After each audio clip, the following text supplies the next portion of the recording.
bakit nga ba mataas ang blood sugar nyo sa umaga? Yes. Bakit may mga taong hindi tinatabla ng glycoside? Mhm. Bakit mas gustong ireseta ang metformin? Mhm. At ano yung pwede nilang gawin para yung sugar nila mag-stabilize? Oo. Hindi 147, tapos bumababa ng 124, Mhm. and so on and Biglang so forth. tataas na naman.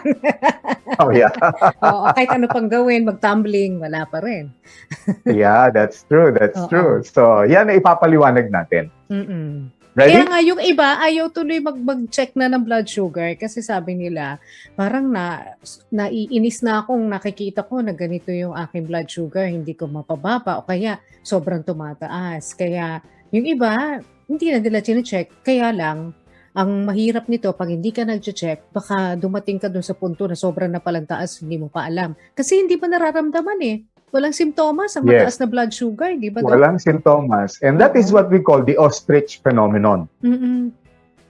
Ano yun? Yung kung hindi Ostrich ko rin lang phenomenon. makikita, di ba yung ostrich nilulubog yung ulo nila sa lupa? Oo, oo. Kung hindi ko rin lang makikita yung sugar level ko, Eh, di okay baka ako. hindi naman tumataas na. Okay. Okay, siguro ako kasi hindi ko alam eh.